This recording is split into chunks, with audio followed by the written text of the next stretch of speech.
L'iPhone 15 arrive et, en théorie, avec un chiffre aussi beau que le chiffre 15, Apple devrait balancer de la nouveauté, ouvrir une nouvelle génération d'iPhone et faire battre nos petits cœurs de fans de smartphones. Alors j'ai enquêté, j'ai été chercher quelles étaient les nouveautés qui pouvaient être le plus probables sur cet iPhone 15 et voici le top de ce qu'on peut attendre.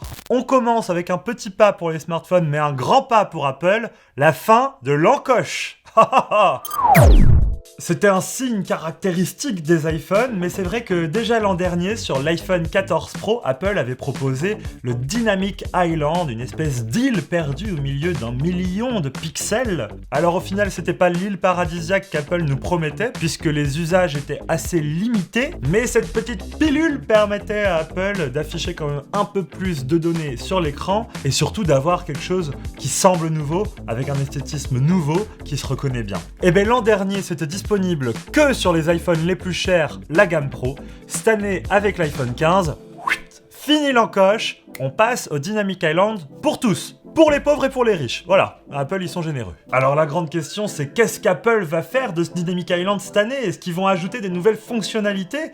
Puisque c'est vrai que la pilule en soi, on n'en voudrait pas. On voudrait bien un écran qui recouvre totalement la surface de l'iPhone. Je sais, c'est pas possible car il y a la caméra selfie et Face ID à cacher là-dedans. Mais la force d'Apple l'an dernier, c'est qu'ils avaient réussi à rendre cette faiblesse en force avec des animations hyper sexy, des petites fonctionnalités de minuteur, de player, de trucs Uber hyper sympa. Mais c'est vrai que dans les faits, dans nos tests, on n'a pas été supra convaincus. Au final, c'était le bienvenu, mais sans plus. Alors moi, je prie, cette année, Apple, proposez-nous une Dynamic Island avec encore plus de fonctionnalités. Et Apple, ils en sont capables. C'est leur force, prendre des contraintes techniques et essayer de les twister pour en faire une vraie identité de marque. Alors oui, les iPhone 15 et iPhone 15 Pro vont se ressembler grâce à cette Dynamic Island qu'il y aura sur toute la gamme. Par contre, il y aura encore sûrement une différence qui devrait rester, et ça c'est bien dommage, c'est que sur l'iPhone 15 Pro, on aura un écran 120 Hz, et sur l'iPhone 15, on restera sur du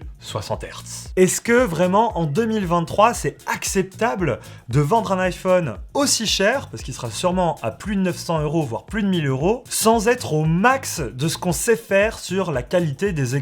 Et ça, c'est une stratégie qu'Apple a employée depuis l'an dernier, c'est de creuser un écart volontairement entre deux gammes d'iPhone, l'iPhone 15 et l'iPhone 15 Pro, pour pouvoir justifier le surcoût d'un iPhone 15 Pro. Alors que techniquement, et surtout au vu du prix vendu, l'iPhone 15 pourrait avoir toutes les fonctionnalités d'un iPhone 15 Pro. Bon, celle-là, on l'attendait, mais cette nouveauté qui devrait arriver sur l'iPhone 15 et 15 Pro, elle va vraiment changer votre vie. Apple va vraiment, enfin, en finir avec le connecteur Lightning. Et ça, c'est grâce à l'Union Européenne qui les a vraiment poussés à devoir enterrer ce port propriétaire qu'ils avaient depuis des années. Et évidemment, Apple le fera pour le monde entier, ce sera pas juste pour l'Europe, hein. Donc il y aura l'USB-C pour tout le monde. Donc vous pourrez recharger l'iPhone 15 avec tous vos câbles. Le câble du PC, le câble de la Nintendo Switch, le câble de l'iPad. Bref, l'USB-C c'est pratique et c'est déjà bien présent dans nos vies. Même si c'est certain, il y aura des gens qui seront moyen contents parce qu'ils se sont équipés avec du Lightning depuis des années, qu'ils ont des accessoires en Lightning, etc., etc. Mais ce changement, il doit être fait. C'est important d'uniformiser toutes les connectiques pour qu'on puisse se débrouiller n'importe où et que qui que ce soit puisse vous dépanner. Mais attention, ce serait pas Apple de faire le truc simplement. Il y aurait l'USB-C de l'iPhone 15 Pro qui serait un USB-C performant comme on les connaît, en USB 3.2 qui pourrait permettre de balancer jusqu'à 10 Go par seconde de transfert, et même peut-être qu'ils iraient sur l'USB 4 qui permettrait d'envoyer du 40 Go par seconde en transfert, et ça changera la vie de toutes les personnes qui font des vidéos avec un iPhone, qui enregistrent des fichiers lourds, parce que là, c'est vrai qu'avec le Lightning, on n'avançait à rien. Et là, oui, Apple, vous pourrez peut-être l'appeler l'iPhone d'Hollywood, comme vous l'avez fait depuis 2 ans. Attention, moi j'y croyais moyen. Là, avec des transferts de données rapides, on pourra copier ces rushs qu'on a filmés lorsqu'on aura tourné le nouveau Spielberg sur un ordinateur en quelques secondes. Avec le Lightning, c'était 5 heures de copie, quoi. Donc là, oui, Apple, vous pourrez dire que c'est l'iPhone d'Hollywood. Ça marchera, vous pourrez le dire. Parce qu'entre nous, c'était un peu le seul truc qui manquait vraiment pour que cet iPhone soit utilisé de manière professionnelle pour faire de la vidéo, c'est la vitesse de transfert. Sinon, il y a un mode ProRes qui marche très très bien. D'ailleurs, on avait fait une vidéo à ce sujet et je vous invite à aller la voir. Bon, et la douille là-dedans, elle est où? Bah ouais, c'est que l'iPhone 15, lui, serait uniquement sous USB 2.0, donc avec une vitesse de transfert maximale à 480 mégabits par seconde, mais c'est vrai qu'on constate encore qu'Apple veut volontairement creuser les écarts entre ces deux gammes. Et cet USB-C, il permettrait peut-être une charge rapide. Qui sait, peut-être que enfin on va pouvoir recharger son iPhone en 30 minutes jusqu'à 100%. Et là, ça serait vraiment un kiff quoi. Déjà que les iPhones, ils ont une bonne autonomie. Si en plus de ça, rien qu'en 10 minutes, paf, je passe à 70%, c'est que du kiff. Mais Apple, ils sont malins, ils vont pas vous donner tout comme ça gratuitement, hein. Vous croyez quoi? Il y aurait donc des câbles certifiés USB-C par Apple qui permettraient, eux et seulement eux, de faire la charge rapide. On pourrait pas le faire avec des câbles d'une autre marque. Donc les câbles d'Apple qui vont coûter sûrement 60-70 balles vous permettront de faire de la recharge rapide. Par contre, les câbles des autres marques comme Belkin, etc. mais ne le permettront pas. Bon alors là comme ça vous allez me dire mais attends mais Arnaud, comment on va pouvoir différencier physiquement l'iPhone 15 de l'iPhone 15 Pro? Parce que là visuellement c'est les mêmes. Et bien sur l'iPhone 15 Pro on aura un nouveau bouton. Oh yeah! Incroyable nouveauté, un bouton action, exactement comme sur l'Apple Watch Ultra. Ce bouton, il serait placé exactement là, vous vous souvenez où il y avait le petit loquet qui permettait de mettre en mode silencieux ou en mode sonnerie. Donc ce bouton, il serait dispo sur l'iPhone 15 Pro, mais pas sur l'iPhone 15. Donc si vous croisez quelqu'un qui vous dit j'ai un iPhone 15, regardez ce petit bouton-là, est-ce que c'est le bouton action ou est-ce que c'est encore le loquet sonnerie silencieux? Vous ferez la différence directe. À quoi ça va servir? Bah écoutez, j'ai du mal à me positionner là-dessus. Est-ce que c'est un bouton qu'on va 100% pouvoir personnaliser? Par exemple, je clique dessus, ça lance Spotify, je double-clique, ça lance YouTube, et si je reste appuyé, ça lance l'enregistrement d'une vidéo? J'en sais rien, mais tout est possible, et j'espère qu'Apple va vraiment servir de ce bouton-là pour permettre une accessibilité et une personnalisation encore plus accrue. Alors si on continue sur la suite des rumeurs, évidemment, Apple mettrait à jour son processeur. L'an dernier, on était sur l'A16 Bionic pour l'iPhone 14 Pro. Ici, il serait disponible pour l'iPhone 15. Et l'iPhone 15 Pro, il disposerait d'une toute nouvelle puce, l'A17 Bionic, gravée en 3 nanomètres, donc elle sera certainement plus puissante tout en consommant beaucoup moins, donc c'est bien pour l'autonomie et pour les performances. Et là vous allez me dire, attends Arnaud, si l'iPhone 15 il utilise exactement le même processeur que l'iPhone 14 Pro, pourquoi j'irais acheter l'iPhone 15? Pourquoi je prendrais pas l'iPhone 14 Pro? Parce que les deux, ils ont Dynamic Island, donc techniquement, ils se ressemblent. Alors ouais, ils vont se ressembler physiquement, mais par contre, il y a quand même à l'arrière les modules photo qui seront bien différents. L'iPhone 15 classique, il embarquera seulement 2 modules photo, un grand angle et un ultra grand angle. Là où l'iPhone 14 Pro, lui, il a 3 modules photo, grand angle, ultra grand angle et zoom. Donc on garde ces différences entre l'iPhone 15 et l'iPhone 15 Pro.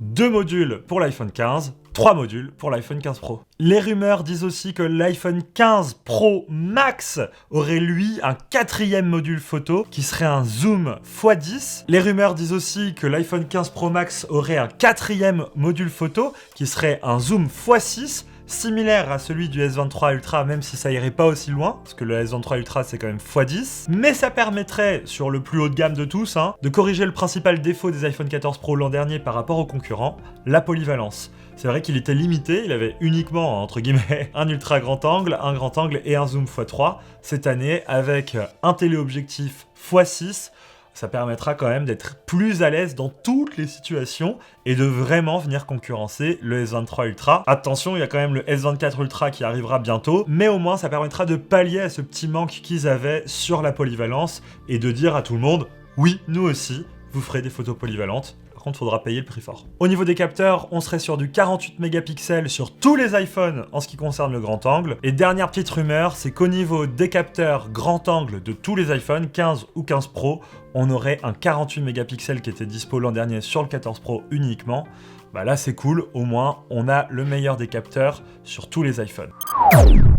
Bon sinon niveau design, on a entendu beaucoup d'infos. On a cru qu'Apple allait lancer un iPhone 15 Ultra pour ressembler à l'Apple Watch Ultra avec un design similaire. On a cru qu'ils allaient se rapprocher des MacBooks avec un design arrondi. On a cru également qu'il allait avoir plus aucun bouton physique, uniquement des boutons tactiles. Ça, j'y crois moyen avec le bouton action. Mais au final, j'ai l'impression que les changements vont être très timides au niveau du design, si ce n'est que l'iPhone 15 Pro Max, s'il a un 4e module photo, forcément ça va se voir partout. Et je suis prêt à parier assez cher pour dire que ce sera l'iPhone 15 Pro Max qui sera partout en tête de promo, alors que c'est vrai que l'iPhone 15 que tout le monde va se payer, il ressemblera fortement à l'iPhone 14 de l'an dernier. Du coup, l'iPhone 15 Ultra, c'est vrai que la rumeur s'est un peu évanouie, et il y a beaucoup de leakers qui iraient dire que en fait ce serait un iPhone 16 Ultra, donc pour l'an prochain, et que ce serait vraiment un iPhone au maximum des performances que peut faire Apple, pour vraiment essayer de rivaliser le modèle Ultra de chez Samsung. Je sais pas si c'est vrai, mais c'est vrai que là, plus le temps avance, moins j'y crois à cet iPhone 15 Ultra. On verra, hein. Peut-être que l'iPhone 15 Pro Max s'appellera en fait l'iPhone 15 Ultra, c'est possible. Bon, et la dernière question, la plus importante au final, combien va coûter cet iPhone 15? Puisque c'est vraiment l'iPhone d'une nouvelle génération, il y a beaucoup de monde qui avait acheté les iPhone 10 et iPhone 11, c'est vrai qu'au bout de 3-4 ans d'utilisation, les gens ont besoin de renouveau, ils attendent cette génération comme un peu le messie qui va leur faire redécouvrir un iPhone. Attention, va falloir sortir le porte-monnaie. L'an dernier, Apple avait déjà augmenté ses prix avec un iPhone 14 qui commençait à 1019 € et un iPhone 14 Pro qui commençait à 1329 €. Mais a priori, c'est un peu comme pour un salaire, on baisse jamais les prix, on va toujours vers les augmentations. Donc soit on reste sur cette gamme tarifaire et rien ne change, juste les iPhone 14 Pro, ils baissent de prix, soit Apple, ils continuent d'augmenter leurs prix comme ils le font tous les ans et ils vont rajouter peut-être 50, 60, 100 € sur chaque modèle. Moi, j'attends surtout une belle augmentation de prix sur l'iPhone 15 Pro Max qui, s'il a un zoom périscopique, on peut parier que là, ils nous font une petite facture supplémentaire de 200 à 300 balles, quoi. Alors évidemment, dans cette vidéo, je me suis surtout concentré sur les nouveautés hardware, ce qu'il y aura dans le matériel, parce que là où Apple est très fort, c'est dans le logiciel et dans les services, et donc c'est ici aussi qu'ils vont devoir innover pour attirer du monde sur ces iPhone 15. Notamment sur l'iPhone 15 Pro, qui, s'il a un bouton action, là il y aura vraiment des fonctionnalités logicielles qui seront exclusives à ce bouton-là, donc forcément, il faudra l'iPhone 15 Pro si on veut les nouvelles fonctionnalités Apple. Il y a aussi Dynamic Island qui pourrait être enrichi, et puis si on a un zoom périscopique sur l'iPhone 15 Pro Max, pourquoi pas créer un mode pro où on pourrait directement toucher au réglage professionnel d'un photographe, c'est-à-dire les ISO, le shutter, l'exposition, la balance des blancs, etc. Il y a aussi une autre amélioration logicielle que j'espère personnellement, c'est le gestionnaire de fichiers qui est interne à l'iPhone, que je trouve tout pété. Franchement, je l'apprécie pas, et j'espère qu'avec l'arrivée de l'USB-C, surtout l'USB-C de l'iPhone 15 Pro qui sera très performant, on pourra un peu mieux manager ses fichiers dans son iPhone, comme on pourrait le faire sur un smartphone Android, comme un mini PC, quoi. Mon rêve.